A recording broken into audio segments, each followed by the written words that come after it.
কি খাওয়াইছে তোমারে? কে খাওয়াইছে?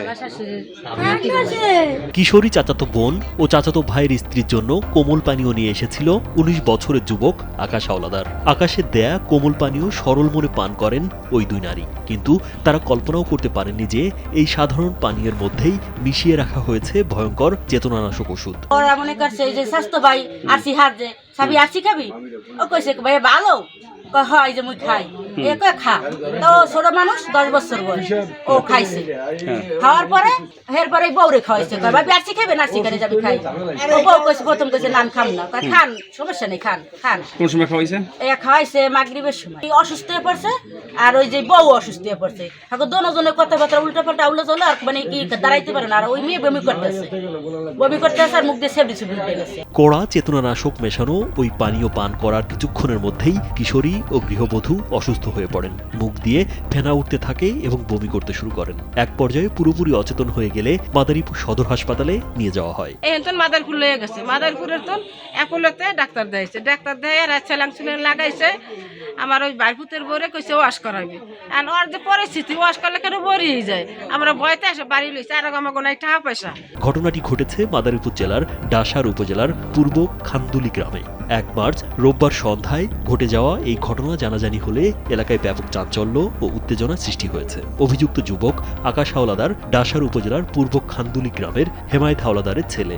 তবে কি উদ্দেশ্যে এই কাজ করেছে তার কোনো সদুত্তর অভিযুক্ত দিতে পারেনি। নাম কি? কয়টা কিনছিল? 2 পাতা কিনছি। হে মিলাইছে ওইটার লাগে? ও মিলাইছে।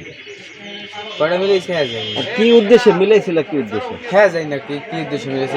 মিলে খাইছে, খাইলে ভালো লাগে। অভিযুক্ত আকাশ স্বীকার করেছে যে সে স্থানীয় ফজলগঞ্জ বাজারের মৌ ফার্মেসি থেকে কোনো চিকিৎসকের প্রেসক্রিপশন ছাড়াই ওই ওষুধটি কিনেছিল। আমরা কোনো ওষুধেই প্রেসক্রিপশন ছাড়া সেল করি না, আর আমাদের মধ্যে যেটা সেটাই আমাদের রোগীদের কাছে। সেটিল তো আর সে সব রোগী পায় না। দুই পাতা বিক্রি করতে পারে না, যদি বিক্রি করে না, ওরকম কোনো সিচুয়েশন আমাদের নাই। এই ঘটনায় এলাকাবাসীর মধ্যে তীব্র ক্ষোভ বিরাজ করছে।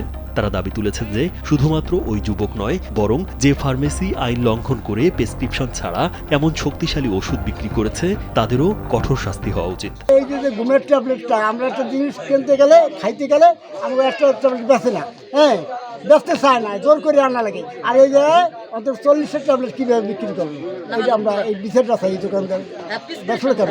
ডাসার উপজেলা নির্বাহী কর্মকর্তা মোহাম্মদ আল মামুন ইতিমধ্যেই ভুক্তভোগী পরিবারটিকে আর্থিক সহায়তা প্রদান করেছেন এবং তাদের চিকিৎসার খোঁজ খবর নিচ্ছেন। ডাসার থানার ভারপ্রাপ্ত কর্মকর্তা মোহাম্মদ তরিকুল ইসলাম জানিয়েছেন, পরিবারের অভিযোগের ভিত্তিতে অভিযুক্তের বিরুদ্ধে কঠোর ব্যবস্থা নেওয়া হবে। খবর পেয়ে পুলিশ ঘটনাস্থলে গিয়েছে।